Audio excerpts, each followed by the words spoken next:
Assalamualaikum warahmatullahi wabarakatuh. Bismillahirrahmanirrahim. Innal hamdalillah nahmaduhu wa nasta'inuhu wa nastaghfiruh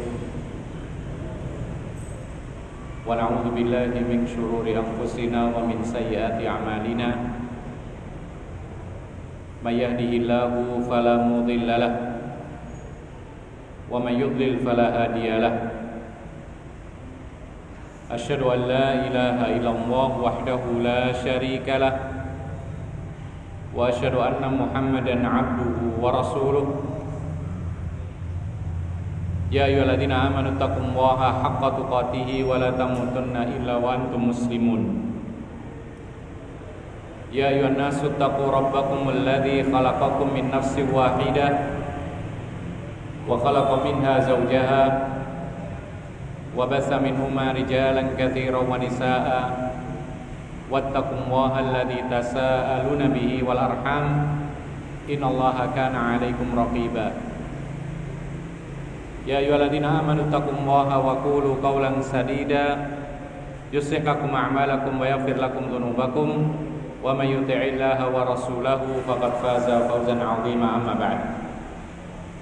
Ikhwan fillah azakumullah, para hadirin yang dimuliakan oleh Allah Subhanahu wa taala, setelah kita membahas bagaimana perekonomian Nabi sallallahu alaihi wasallam, kemudian cara Nabi makan, kemudian juga termasuk salah satu sunnah beliau makan dengan tangannya. Kemudian juga setelah selesai, sebelum membasuh tangannya, beliau menjilat jarinya. Dan telah kita sebutkan apa hikmah yang terkandung di dalamnya. Lalu berikutnya adalah babun ma jaa fi sifati khubzi Rasulillah sallallahu alaihi wasallam. Penjelasan tentang makanan atau lebih tepatnya roti yang bagaimanakah yang biasa dimakan oleh Nabi sallallahu alaihi wasallam. Dibahas roti di sini karena memang makanan pokoknya demikian. Ya, jadi bisa kita terjemahkan maksud daripada bab ini adalah bab makanan sehari-hari Nabi kita Muhammad sallallahu alaihi wasallam. Ini menjelaskan bagaimana makannya Nabi sehari-hari, apa yang dimakan. Ikhwan fillah azakumullah, dalam sebuah hadis dari Aisyah radhiyallahu anha, beliau mengatakan, "Ma syabi'a alu Muhammadin sallallahu alaihi wasallam min khubzis sya'iri yaumaini mutatabi'aini hatta qubida Rasulullah sallallahu alaihi wasallam." Kata Aisyah radhiyallahu anha, beliau menuturkan bahwa Nabi sallallahu alaihi wasallam tidak pernah merasakan kenyang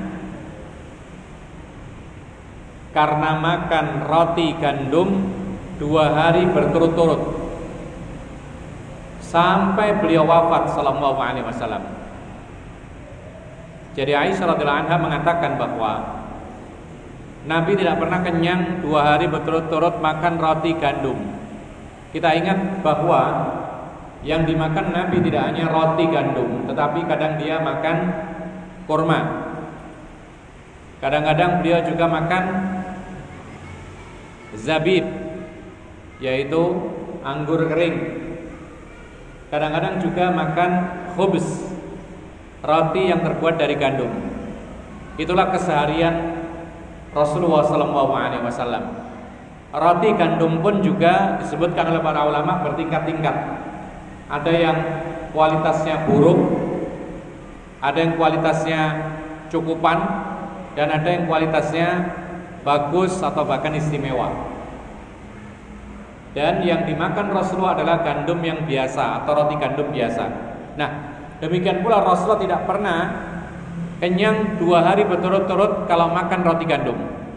Apa artinya? Ini menunjukkan beberapa permasalahan. Yang pertama adalah demikianlah Rasulullah SAW sangat-sangat sederhana dalam urusan makan sehari-hari. Sangat sederhana. Beliau tidak berlebihan makannya. Bahkan kalau kita lihat hadis ini, beliau itu tidak pernah kenyang 2 hari berturut-turut. Artinya apa? Sehari kenyang, kadang-kadang lapar. Demikian seterusnya. Bahkan sebagian para ulama mengatakan bahwa yang lebih sering Rasulullah itu merasakan lapar. Yang lebih sering Rasulullah SAW merasakan lapar. Hanya sekali saja beliau merasakan kenyang. Nah, ikhwana fiddin a'azzakumullah. Demikianlah kondisi Rasulullah SAW dalam urusan makan sehari-hari. Beliau itu apa adanya. Apa adanya. Tidak nyari-nyari yang aneh-aneh. Oleh karena itu ada sebuah perkataan dalam kitab Mausu'atud Difa' an Rasulillah. Ini sebuah kitab kecil. Isinya adalah pembelaan kepada Nabi SAW dari tuduhan-tuduhan negatif. Ya, banyak sekali tuduhan negatif kepada Rasulullah SAW. Di antaranya adalah masalah urusan makanan. Ada lagi urusan masalah keluarga, pernikahan, macam-macam. Di antaranya pula Nabi SAW dikritik oleh mereka bahwasanya Nabi SAW laki-laki yang doyan kawin. Itu dibantah di sana. Ya, ternyata kalau doyan kawin, kenapa Rasulullah SAW menikahi hanya wanita-wanita tua, hanya wanita-wanita yang sudah menjanda? Hanya satu istri yang gadis, yaitu Aisyah radhiyallahu anha. Itu pun ternyata wahyu diperintahkan oleh Allah Subhanahu wa taala. Buktinya ketika menikah tidak lama Nabi meninggal dunia, ternyata kemudian yang meriwayatkan sekian ribu hadis, terutama hal-hal yang tidak diketahui oleh kaum laki-laki, tidak lain adalah Ummul Mukminin Aisyah radhiyallahu anha. Nah, dalam kitab tersebut Rasulullah SAW dalam urusan makan sehari-harinya beliau orangnya sangat-sangat sederhana. Orang bilang tidak neko-neko. Apa dia bilang? Penulis kitab yang bernama Ali bin Naif Asy-Syahud, beliau mengatakan, kana la yaruddu mawjudan wa la yatakallafu mafqudan. Ini menjadi sebuah kaidah. Kaidahnya orang-orang yang sederhana. Kaidah orang-orang yang tidak neko-neko. Apa itu? Kata beliau, Rasulullah SAW itu tidak akan menolak yang ada dan tidak mencari-cari yang tidak ada. Coba kita pikirkan kita masing-masing. Kalau kita mau makan di meja, kemudian kita lihat sesuatu yang tidak ada di pikiran kita, tidak cocok dengan apa yang kita pikirkan, kita akan mengatakan mana ini, mana itu. Bikinkan ini, bikinkan itu. Ya. Kemudian kalau sudah ada, kadang-kadang kita ini nyari-nyari yang tidak ada untuk menyempurnakan, untuk melengkapi. Maka seperti ini bukan karakter orang yang beriman seperti Rasulullah SAW. Beliau itu, kata penulis kitab ini, tidak akan menolak yang ada dan tidak akan nyari-nyari yang tidak ada. Yang ada dimakan, yang tidak ada ya sudah. Bukankah dulu pernah kita sebutkan Rasulullah masuk rumahnya Aisyah radhiyallahu anha, kemudian disuguhkan makanan. Ketika dia minta makan, kemudian dikasihkan roti. Kemudian tanya ada lauk enggak? Tidak ada, kecuali cuka. Ya. Maka Rasulullah SAW mengatakan mana cuka itu? Dimakan oleh Rasulullah dengan cuka. Kemudian Rasulullah memuji. Dia mengatakan sebaik-baik lauk itu adalah cuka, karena nggak ada yang lain.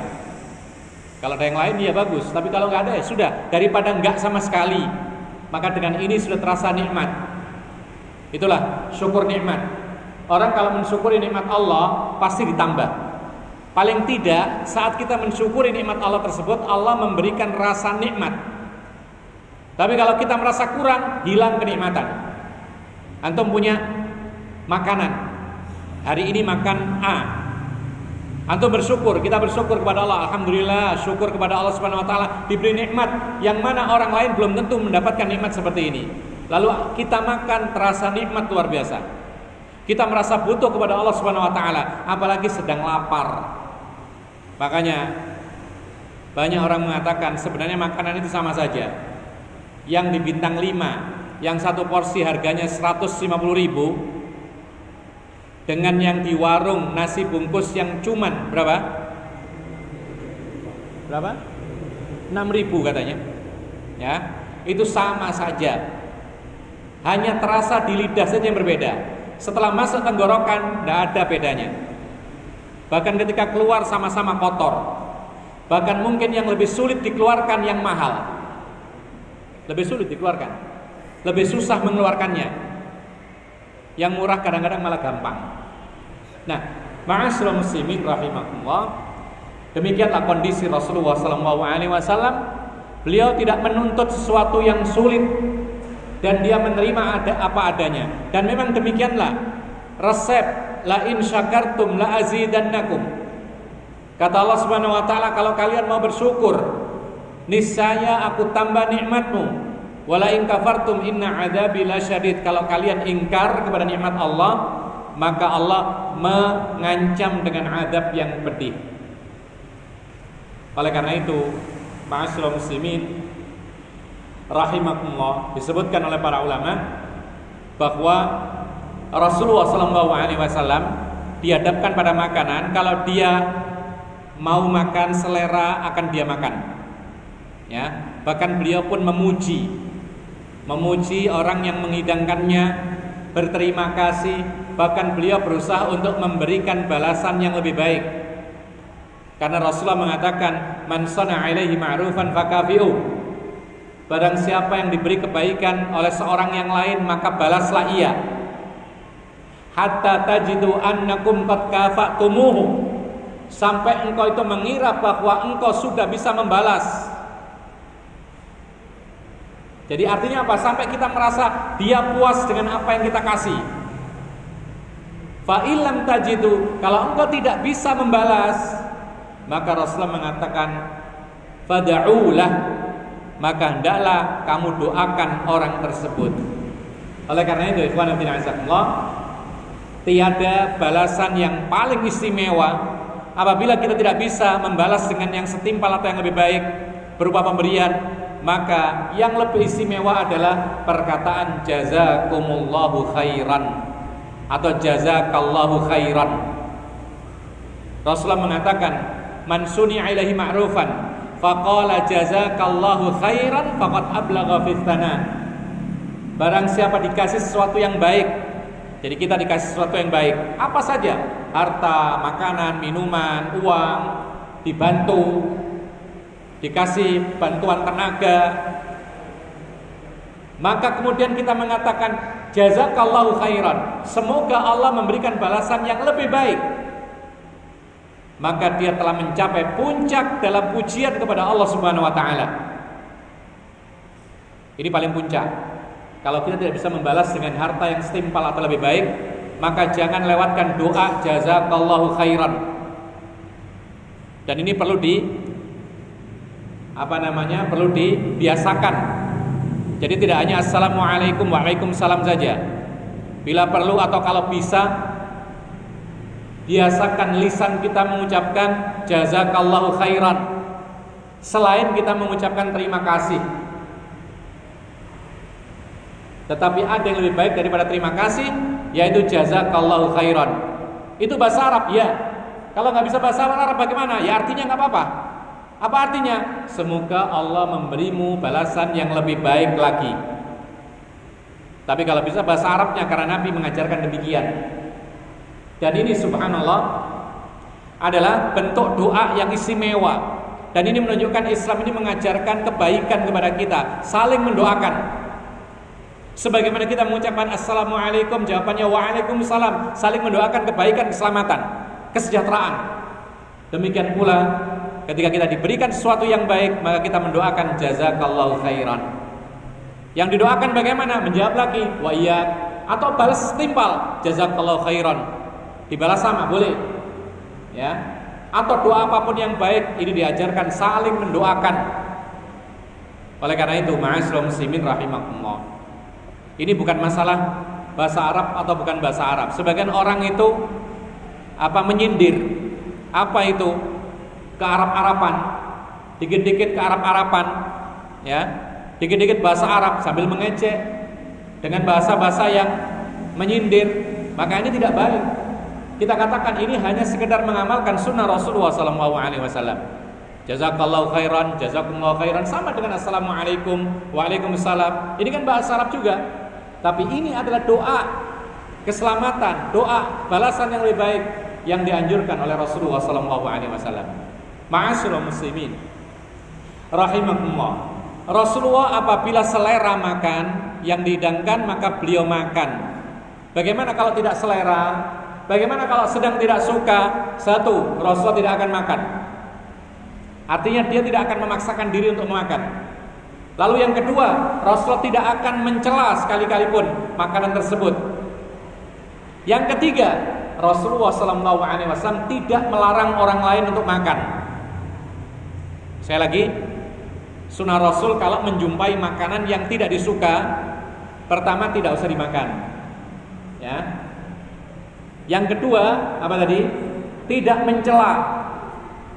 Lalu yang ketiga, tidak melarang orang lain untuk makan. Mana buktinya? Ketika Rasulullah SAW disuguhi dhab yang dibakar, biawak yang dibakar disuguhkan kepada Rasulullah SAW.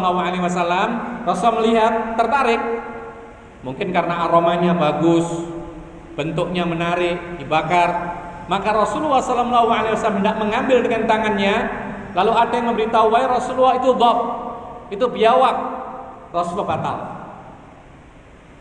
Kemudian sahabat Nabi bertanya, wahai Rasulullah, apakah itu haram? Maka Rasulullah mengatakan, la, tidak. Tetapi aku ini tidak selera. Aku tidak mendapati makanan seperti ini di kampung halamanku, tidak terbiasa. Maka Rasulullah tidak memakannya. Kemudian para sahabat Nabi makan di hadapan Rasulullah, dan Rasulullah diam, tidak melarang. Ketika ditanya apakah haram, ya wahai Rasulullah, tidak. Cuman aku tidak biasa, aku tidak bisa memakannya.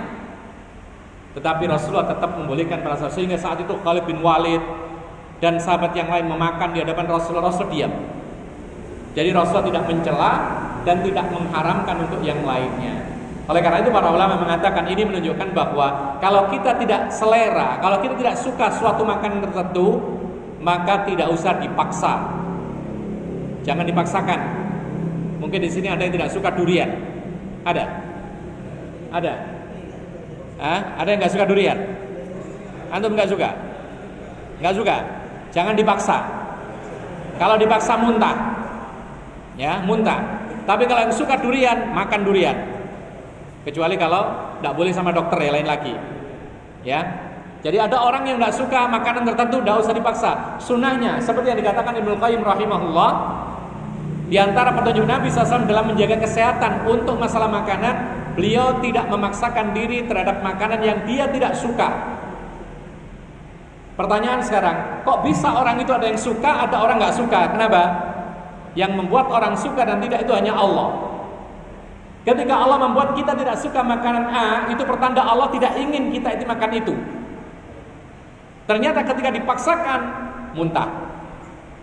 Kita kemudian sakit dan semisalnya. Jadi ikhwan fillah azakumullah, ada sebuah kejadian kita alami, ya. Kami ketika ke Sumatera itu ada orang-orang bilang ada makanan A, kita tidak sebutkan namanya, ya. Ada suatu makanan terbuat dari durian. Itu namanya A. Kata mereka enak, ya, enak sekali. Tidak sebutkan namanya, ya. Terbuat dari durian. Makanan itu enak, semua orang suka. Orang kalau nyoba sekali pasti ketagihan. Kita dengar seperti itu, kita pengen juga akhirnya. Akhirnya ketika dihidangkan, dari baunya sudah nggak cocok kita, karena nggak biasa. Orang bilang enak, coba. Karena nggak tahu kan, tapi dari baunya sudah nggak suka kita karena nggak biasa. Kemudian orang bilang coba saja, kita menghormati orang, kita coba, kita muntah akhirnya. Karena apa? Karena memang tidak selera kita ini. Jadi dari awal sudah tidak suka, lalu kita paksakan, ternyata mudharat. Ini bukti apa yang diajarkan oleh Nabi benar. Kalau kita tidak suka makanan sesuatu, maka jangan dipaksakan untuk memakannya. Bahkan para ulama mengatakan sama dengan orang yang sakit. Orang yang sakit, terutama demam, ya, itu biasanya tidak suka makan A, B, C. Yang biasa dia makan dia tidak suka. Sukanya sesuatu yang lain. Maka dikatakan oleh Ibnu Qayyim, ya sudah, libur makanan itu. Allah ingin menjadikan pencernaannya itu libur, ya, supaya bersih. Lalu kemudian dia ingin sesuatu yang jarang adanya, maka Allah ingin dia mengkonsumsi sesuatu yang jarang itu. Untuk apa? Penawarnya. Makanya kalau ada orang sakit tidak suka makan, lalu dia pinginnya yang aneh-aneh, kalau bisa belikan. Kalau bisa belikan. Meskipun akhirnya dimakan cicip saja kemudian dibuang, atau dimakan sedikit saja lalu kemudian tidak mau, bagus itu. Kenapa demikian? Karena orang yang tidak selera makanan itu pertanda Allah ingin menjauhkan makanan tersebut. Dan dia berselera kepada makanan yang lain, ini pertanda Allah inginkan dia itu mencicipi makanan tersebut. Jadi ikhwan fillah azakumullah, sampai para ulama mengatakan tidak boleh kita memaksakan orang sakit itu makan. Tidak boleh. Kecuali kalau nggak makan mudharat, boleh dipaksa. Jadi kalau nggak makan, orang ini semakin ngedrop harus makan, dipaksakan makan. Tapi kalau dia nggak selera, tetap kondisinya bagus, karena dia tidak nyaman, badannya tidak enak makan, sudah tidak usah dipaksakan, nanti muntah, mudharat. Kecuali kalau dia tidak makan, kemudian semakin ngedrop, semakin bahaya, maka ini dipaksakan, atau diobati dipaksakan dan seterusnya. Ma'asyiral muslimin, rahimakumullah. Maka dari kisah tadi, yaitu Rasulullah disuguhi biawak, dia tidak makan karena dia tidak selera. Sahabatnya makan. Ini menunjukkan kepada kita bahwasanya biawak hukumnya halal. Ya, biawak hukumnya halal. Binatang itu adalah binatang yang hidup di padang pasir. Jadi beda dengan biawak kita. Beda dengan yang kita sebut sebagai nama nyambe, itu beda. Jadi nyambe itu bukan biawak. Bukan ya. Jadi kalau biawak itu kepalanya bulat. Kalau nyambe kan lancip. Ya. Kemudian kehidupannya juga lain. Kalau biawak di padang pasir. Kemudian kalau nyambe di mana? Di air, di sungai, kadang-kadang di darat, begitu. Dari sisi makanan pun beda. Ya. Kalau biawak di padang pasir ini makanannya macam-macam, rumput iya, kadang-kadang sayuran, kadang-kadang apapun dimakan. Kalau yang biawak ini makanannya kadang-kadang binatang-binatang hidup.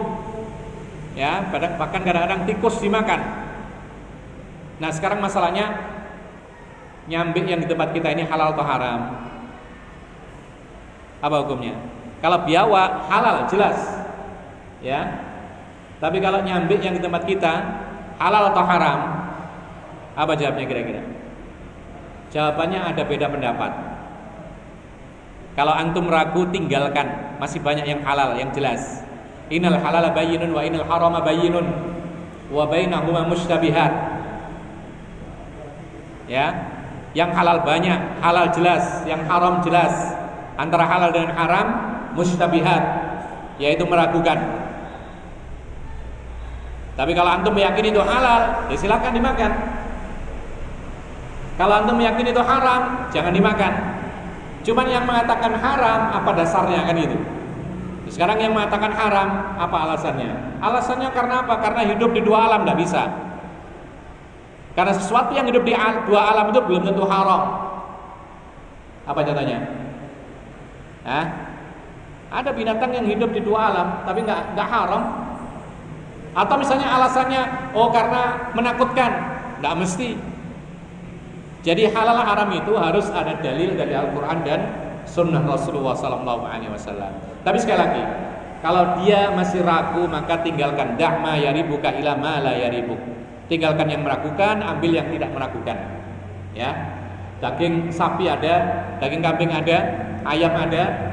Kenapa harus nyari-nyari yang syubhat? Baik. Kemudian ikhwanna fiddin azakumullah. Selanjutnya yaitu dari Abu Umamah Al-Bahili yaqul, makana yafdulu an ahli baiti Rasulillah sallallahu alaihi wasallam hubzus sa'ir. Kata Abu Umamah Al-Bahili, beliau menuturkan, tidak pernah sekalipun tersisa di rumah Rasulullah sallallahu alaihi wasallam satu pun roti gandum. Jadi tidak pernah ada sisa roti gandum di rumah Rasulullah. Jadi kalau habis, tidak ada sisa. Dimakan malam itu habis, ya. Bahkan kadang-kadang kurang, tidak pernah lebih. Baik. Beliau seorang nabi, seorang rasul, pemimpin umat Islam, panglima perang, macam-macam statusnya, imam kaum muslimin. Bisa kita katakan imam besarnya kaum muslimin seluruh dunia. Yang sebenarnya, tapi subhanallah, makanannya tidak pernah ada sisa. Kita tanya sekarang pada diri kita, di rumah kita ada nggak sisa makanan? Hah? Banyak. Bahkan hampir setiap hari. Di antara kita paling tidak nasi, ya, di magic jar untuk besok pagi sudah ada, siap, hangat. Baik, ini bukan tercela, tetapi ini menunjukkan bahwasanya Rasulullah itu sangat-sangat menjaga untuk makanan tidak ada sisa. Dan subhanallah, orang dahulu itu waktunya sangat-sangat berkah dibandingkan dengan orang sekarang. Orang dahulu itu bikin roti, bikin sendiri dari awal, dari gandum sampai jadi roti. Ingat kemarin bagaimana Fatimah radhiyallahu anha, putri Rasulullah yang punya suami Ali bin Abi Thalib. Ali bin Abi Thalib adalah seorang pemuda yang miskin. Dia tidak punya pembantu. Sehingga Fatimah, anaknya Nabi sallallahu alaihi wasallam, beliau menumbuk sendiri tepung gandum, bikin tepung sendiri. Sampai tangannya itu membekas. Ya. Sampai melapor kepada Rasulullah pengen punya pembantu, tapi Rasul tidak punya. Akhirnya tidak punya, tidak ada. Maka Rasulullah SAW mengatakan ada yang lebih baik dari pembantu. Ada lebih baik dari pembantu. Apa itu kira-kira? Rasulullah mengatakan sebelum tidur baca zikir, tasbih, takbir, tahlil 33, 34 kali sehingga semuanya 100. Itu lebih baik daripada pembantu, kata beliau. Nah, ini menunjukkan kepada kita bahwasanya kalau kita sabar, kita kerjakan sendiri semua, pahalanya lebih besar daripada kita kerjakan kepada orang lain kemudian kita tidak dapat pahala. Bagi yang mampu, tapi kalau nggak mampu tidak tercela mempunyai pembantu. Jadi ikhwan fillah azakumullah, Fatimah menumbuk gandum sendiri, kemudian dijadikan tepung, kemudian dibikin roti, kemudian dimasak sampai jadi. Demikian seterusnya setiap hari. Kemudian juga alat-alat tidak seperti sekarang. Alat-alat masak tidak otomatis. Semuanya manual. Sekarang semuanya otomatis. Ada blender, ya. Ada oven. Ada apa lagi? Alat-alat rumah tangga. Ada untuk numbuk tepung sendiri, ada mencacah sayuran ada sendiri, ada membuat bumbu sendiri, semuanya serba otomatis. Tapi kadang-kadang kita masih merasakan kok sempit waktu kita ini. Tidak ada waktu. Suruh ngaji tidak ada waktu. Suruh belajar Al-Quran tidak ada waktu, apalagi belajar bahasa Arab. Ya. Bahkan sekarang ini kita saksikan bukti bahwa waktu kita ini kurang berkah jika dibandingkan dengan waktunya orang-orang dahulu. Bagaimana? Orang dahulu tidak ada yang menyekolahkan anaknya ke sekolah. Tidak ada. Dulu nggak ada sekolah. Terus bagaimana belajarnya? Ya di rumah. Yang mengajari siapa? Orang tuanya masing-masing. Jadi sudah bikin makanan sendiri dari awal sampai akhir. Nyuci baju tidak ada mesin cuci. Setrika. Tidak ada setrika mungkin dahulu ya. Kalau sekarang tinggal colokkan ke listrik, jalan semuanya. Ya. Tapi mereka masih mampu mengajari anak-anak mereka sendiri. Mengajari ngaji, mengajari baca tulis, mereka lakukan sendiri. Sekarang sudah disekolahkan. Kemudian serba mesin, serba ini, masih mengatakan tidak punya waktu.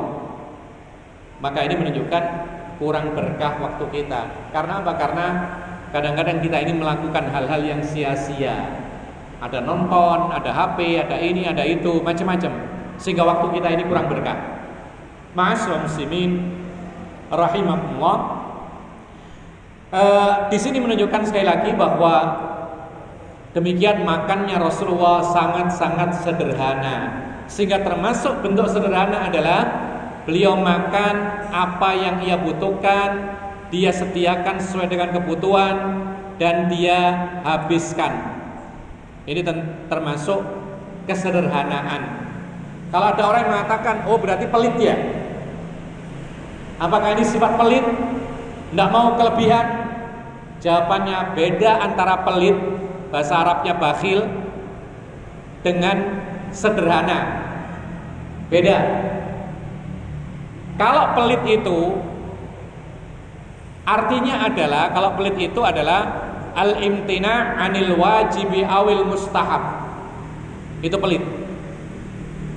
Tidak mau memberikan sesuatu yang wajib atau yang sunnah. Ini pelit. Ya, tidak mau membelanjakan harta dalam perkara yang wajib atau yang sunnah. Contohnya misalnya kewajibannya dia bayar zakat, tapi dia tidak mau bayar zakat. Ini pelit. Kewajibannya dia menafkahi diri sendiri, tapi dia puasa terus. Lo kok puasa terus? Ya, pengiritan. Puasa terus, tidak mau beli makanan. Alasannya apa? Pengiritan. Ini bukan pengiritan, ini pelit.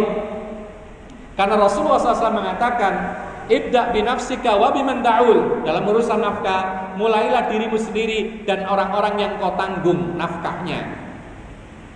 Jadi dia untuk belanja, ya, misalnya dia mampu beli beras yang bagus, mampu, tidak kesulitan. Tapi dia beli yang paling murah dan paling buruk, beras yang paling jelek. Padahal dia mampu beli yang baik, artinya yang standar, mampu. Tapi dia beli yang paling murah sekali. Sehingga akhirnya apa? Makannya juga kurang nyaman, kurang enak. Ya, maka ini namanya pelit. Pelit terhadap perkara yang wajib. Memberi nafkah kepada keluarga sewajarnya, itu adalah wajib. Kalau dia tidak memberikan sewajarnya, maka dia pelit. Beli lauk misalnya, ya, biasanya kalau anak-anak itu makan, biasa ya, standarnya makan, ya, nasi satu piring. Kalau makan tempe tahu, tempenya seberapa besarnya? Ya satu iris lah, kita tahu sendiri. Seperti yang di warung-warung itu, standarnya seperti itu. Ya, tahunya juga satu iris. Ya wajar lah. Tapi apa? Karena pelit, dipotong dua, dibagi dua. Padahal dia mampu untuk satu potong. Maka ini pelit. Pelit terhadap perkara yang wajib, tidak mencurahkan apa yang ia miliki dalam hal yang wajib. Demikian pula dalam perkara-perkara yang sunnah. Ada orang miskin, dia mampu untuk memberi, tapi dia tahan, tidak mau memberi. Maka ini termasuk pelit dalam urusan yang sunnah. Tapi kalau yang namanya iktisad, sederhana, maka al-imtina' aniz ziyadati bila faidah. Ini maknanya sederhana. Hidup sederhana itu adalah tidak berlebihan tanpa ada kebutuhan. Jadi apa? Dia menolak kalau misalkan berlebihan. Jadi yang dikonsumsi, yang diminum, yang dimakan itu sebatas kebutuhan saja, lebih jangan. Ini namanya iktisad, yaitu sederhana. Dan itulah sifat Rasulullah SAW dalam urusan makan dan minum. Beliau tidak mau berlebihan. Beliau tidak mau lebih, lalu nyimpen di kulkas, repot. Ya, coba perhatikan. Kalau kita makan tiap malam ada lebih, masuk freezer. Besok lagi makan lagi, masuk freezer. Besok lagi makan lagi, sisa lagi, masuk freezer. Penuh freezer kita makanan bekas. Ya, ini namanya tidak sederhana. Kecuali kalau misalkan disimpan, besok langsung diingatkan lagi, dimakan lagi, maka ini bagus. Tapi kalau disimpan, penuh kulkasnya, penuh freezernya dengan makanan-makanan sisa, itu biasanya akhir-akhirnya dibuang. Karena apa? Karena lewat lama, lupa lama, kemudian mau diangkatkan lagi sudah bercampur dengan yang lain, tidak layak dimakan, akhirnya dibuang. Ingat ikhwan fillah azakumullah, kalau kita tidak sederhana dalam makan, itu bisa masuk dalam kategori berlebihan, namanya israf. Allah Subhanahu wa taala berfirman tentang sifatnya orang yang beriman, walladzina idza anfaqu lam yusrifu wa lam yaqturu wa kana baina dzalika qawama. Ini sifatnya orang yang beriman, yaitu mereka-mereka ketika membelanjakan hartanya termasuk makan, itu tidak berlebihan dan juga tidak kurang, ya, tidak boros dan tidak pelit, tetapi antara pelit dan boros, antara berlebihan dengan kurang. Jangan kurang juga, nanti lemes kan gitu, ya.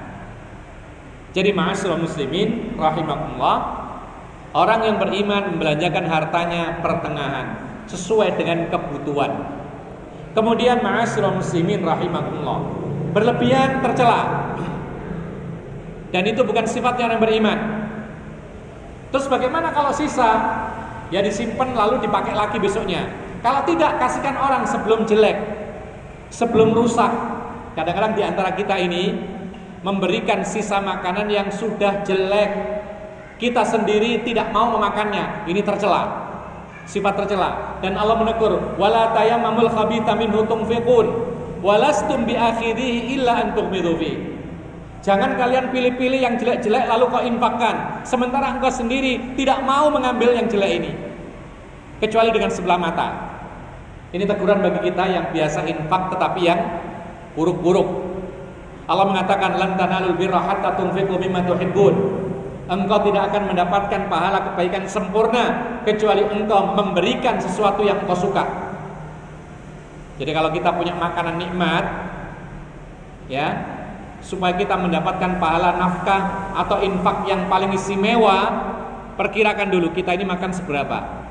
Oh ternyata kita akan makan setengah, setengahnya lebih. Langsung sisihkan setengah, kasihkan orang miskin. Orang miskin bergembira dengan makanan yang baru seperti ini, hangat, enak, ya, baru. Mereka senang. Seperti kita makan, merasakan nikmat. Maka pahala saat itu luar biasa besarnya. Jadi ma'asyiral muslimin rahimakumullah, berlebihan itu bukan sifat orang yang beriman. Lebih parah lagi ketika sampai terbuang. Ya. Kalau sampai terbuang, ini di atasnya israf, di atasnya sifat berlebihan. Apa itu tabdzir? Tabdzir. Badzara yubadziru tabdziran. Allah mengatakan wala tubadzir tabdziran. Innal mubadzirina kanu ikhwanas syayatin wa kana syaitanu lirabbih kafura. Jangan bersifat tabdzir, buang-buang harta. Karena orang-orang yang membuang-buang harta itu adalah termasuk kawannya setan. Sesungguhnya setan itu ingkar kepada Tuhannya Allah Subhanahu wa taala. Oleh karena itu perhatikan, jangan sampai membuang-buang makanan. Untuk menghindari membuang makanan, tutup celahnya. Apa itu berlebihan? Jadi kalau kita berlebihan makan itu nanti ujung-ujungnya tabdzir. Supaya tidak tabdzir, ya jangan sampai berlebihan dalam makanan dan minuman. Sebelum terbuang, sebelum kita simpan, kalau bisa diberikan kepada orang lain. Itu tips supaya kita ini tidak tabdzir. Ma'asyiral muslimin rahimakumullah. Ada beberapa hal yang perlu kita tekankan dalam masalah membelanjakan harta, utamanya dalam urusan beli makanan dan minuman. Yang harus kita yakini bersama bahwa harta kita yang akan kita belanjakan makanan dan minuman itu nikmat dari Allah. Harta kita, uang yang biasa kita beli beras, kita beli lauk pauk, minuman, itu adalah nikmat dari Allah, anugerah nikmat dari Allah. Kalau itu nikmat dari Allah, maka kewajiban kita mensyukurinya. Lalu bagaimana mensyukuri nikmat Allah berupa harta?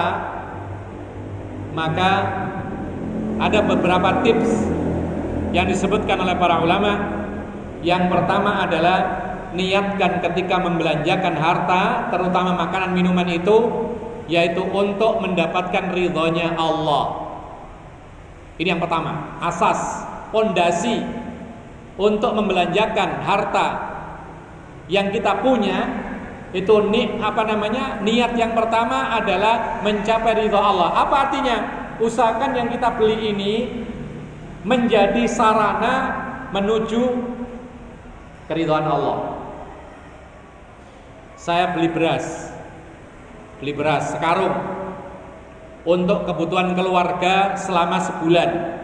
Cukup gak kira-kira sekarung? Ya kalau anaknya banyak kurang. Ya, anggap saja cukup 1 karung. Pikirkan, niatkan, saya beli beras ini supaya bisa memberi makan anak istri. Itu ibadah.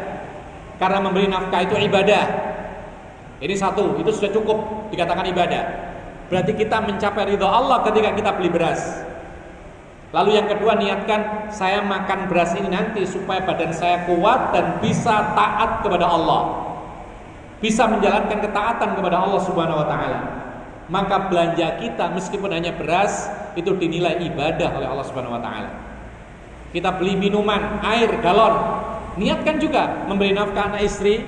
Yang kedua, sebagai sarana mendapatkan ridha kepada Allah Subhanahu wa taala. Ini 1. Lalu yang kedua, ma'asyiral muslimin rahimakumullah, kadang-kadang kita ini beli makanan, beras contohnya. Ada orang beli beras istimewa, mahal. Ada orang lauknya daging-dagingan terus, mahal.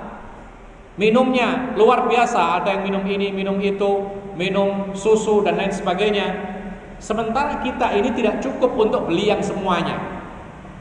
Maka tipsnya yang kedua adalah lihatlah orang-orang yang lebih rendah dalam urusan harta. Rasulullah mengatakan unzuru ila man huwa asfala minkum wala tanzuru ila man fawqakum fa huwa ajdaru alla tazdaru ni'matallahi alaikum. Kata Nabi SAW, lihatlah kepada orang yang lebih rendah dalam urusan dunia dibandingkan diri kalian. Jangan selalu melihat yang lebih tinggi. Kenapa demikian? Kalau kita melihat yang lebih rendah, maka kita lebih bisa bersyukur atas nikmat Allah. Jadi kita beli beras misalnya, atau kita beli lauk, ya, misalnya harga lauk itu 100.000. Sementara ada orang-orang bisa membeli lebih mahal lagi. Kita pikirkan, ada orang-orang yang lebih rendah, yang lebih kurang beruntung, yang hanya bisa membeli 50.000 saja. Maka saat itu tumbuh rasa syukur kepada Allah Subhanahu wa taala. Ini tips yang kedua. Dan ini bukan berarti kemudian kita ini diajarkan untuk bermalas-malasan, bukan. Ini keliru. Kalau dalam urusan bekerja, rajin bekerja, itu termasuk sifat orang mukmin. Makanya Rasulullah berlindung dari sifat malas. Allahumma inni a'udzubika minal kasal. Ya Allah, aku berlindung kepada Engkau dari sifat malas.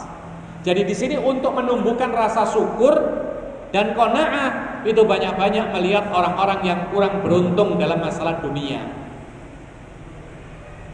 Tidak hanya makanan minuman, apapun harta. Kadang-kadang kita ini mengendarai sepeda motor, kemudian disalep oleh sepeda motor yang baru. Lalu di hati kita, loh kok baru ya, saya kok gini-gini aja. Sepeda motor tahun 80-an, 90-an. Sementara dia paling baru 2021, baru saja keluar.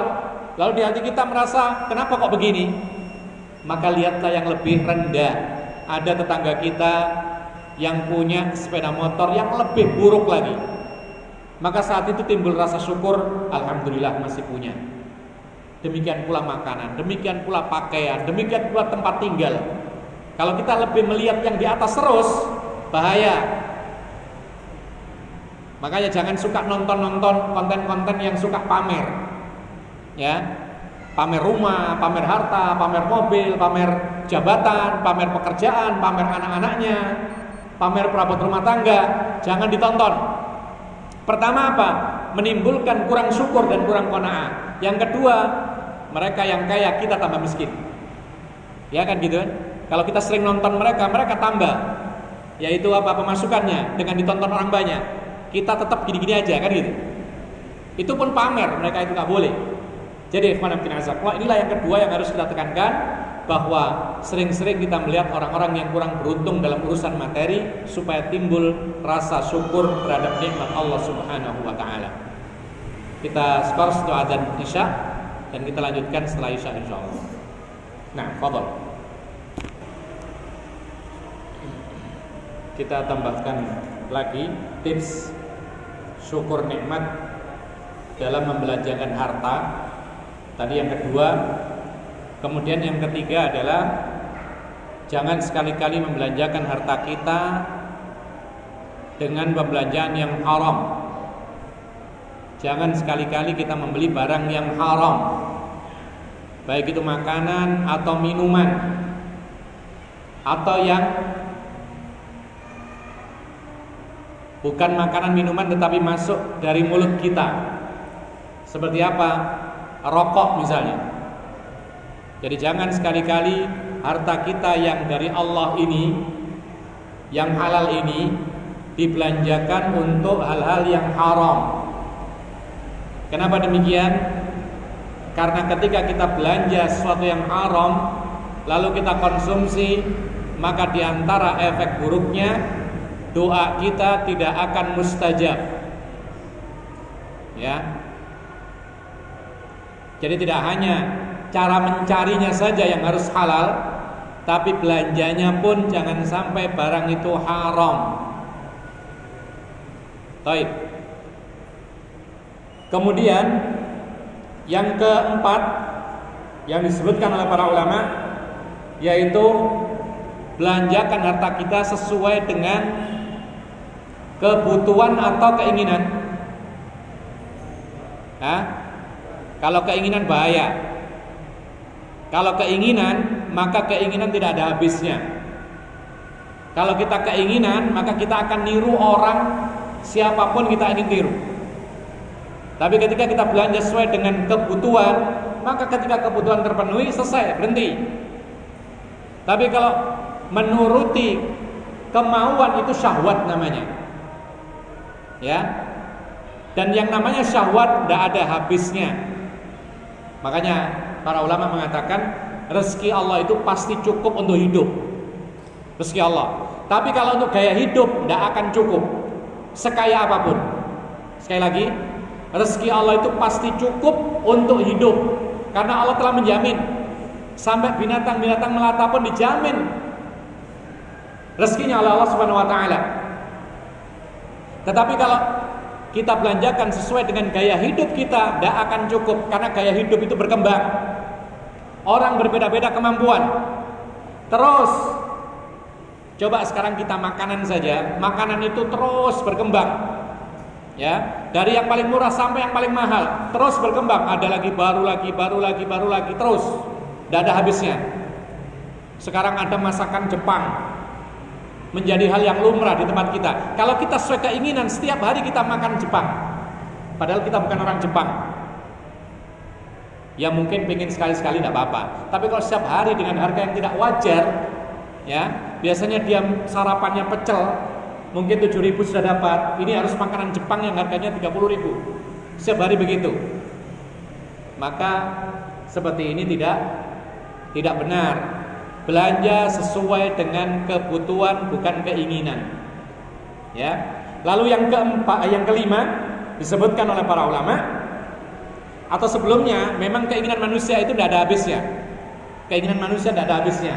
Oleh karena itu Rasulullah pernah mengatakan, ada orang andaikan dia punya satu lembah isinya emas, maka dia ingin lembah yang kedua isinya emas. Kalau dia sudah punya yang kedua, pengen yang ketiga terus. Lihat orang-orang yang pebisnis ya, sudah punya satu perusahaan, mapan perusahaannya bagus, dia akan buka lagi tidak ada berhentinya kecuali mati. Demikian pula apa yang dikatakan oleh Nabi, tabiat manusia itu seperti itu. Dia ingin punya satu lembah emas, 2 lembah emas, terus tak berhenti. Kecuali apa berhentinya? Ketika dia meninggal dunia. Yang kelima, belanjakan harta kita sesuai dengan kemampuan. Jadi kalau keinginan saja atau kebutuhan pun juga tidak ada habisnya. Tapi juga melihat kemampuan. Karena kalau kebutuhan saja dilihat, butuh terus. Ya, butuh ini, butuh itu, butuh makanan ini, makanan itu, butuh kendaraan ini, kendaraan itu, tidak ada habisnya. Tetapi kalau disesuaikan dengan kemampuan, maka ada batasan. Yang mampu dibeli. Kalau nggak mampu bagaimana? Ya sabar. Itu tipsnya Rasulullah, bukan menghutang. Ya, kecuali kalau darurat. Ya, Rasulullah pernah hutang gandum beberapa sa, beberapa kilogram. Berhutang gandum untuk makan, bukan untuk gaya hidup. Ya, kalau kita kan kadang-kadang enggak. Hutangnya macam-macam, hutang sepeda motor, hutang mobil, hutang perkakas rumah tangga. Kadang-kadang ini adalah hal-hal yang sifatnya tidak darurat. Tapi Rasulullah SAW menyontohkan kepada kita, belanjakan harta sesuai dengan kemampuan. Kalau tidak, maka akhirnya berhutang, akhirnya kita mati dalam keadaan punya hutang. Sehingga sebaik apapun kita, kalau kita mati punya hutang, maka kita ditahan oleh Allah, tidak akan masuk ke dalam surga. Ini yang bisa kita sampaikan. Ada pertanyaan di sini. Saat makan ada yang berkata, sayurnya asin, kopinya pahit. Apakah ini termasuk mencela makanan? Jawabannya tidak. Beda ya. Antum harus bisa membedakan mana mencela, mana mengasih masukan. Bukan berarti kemudian kalau nggak cocok diem aja. Ya kasih masukan. Kapan baiknya kalau nggak dikasih masukan? Kasih masukan dengan baik, lembut. Wahai istriku, masakan yang kemarin itu sepertinya asinnya kelebihan lah. Tolong dikurangi sedikit. Kalau yang mencela itu, biasanya mencela makanan itu, dia mengatakan, ini apa ini makanan ini? Makanan tidak bagus ini. Makanan kok asin sekali ya, ini mencela namanya. Tapi kalau sekedar ngasih masukan, ini kopinya agak pahit ya, tolong ditambah gulanya, atau dikasih madu atau apa, maka ini ngasih masukan, ini boleh, tidak ada masalah. Yang nggak boleh itu mencela. Ya, sama dengan antum, ketika antum punya kekurangan, beda antara dicela dengan dikasih masukan. Misalnya ya, antum ini datang dalam kondisi tidak bagus, bau badan, dari ketiaknya bau, kan tidak enak itu. Lalu antum mengatakan kepada dia, apa ini, badan kayak kebo ini. Ya, ini mencela apa enggak? Ini mencela. Tapi kalau antum kasih masukan, afan akhi, kayaknya antum ini dalam hal bau badan kayaknya ya, mohon maaf sekali, ini adalah takutnya mengganggu orang lain. Kalau saya sih nggak terganggu, tapi takutnya orang lain. Cobalah ini begini. Ini ngasih masukan. Cuman tidak di depan orang banyak. Ketika sendirian, maka ini bagus ngasih masukan. Ya, Allahu a'lam. Lalu berikutnya,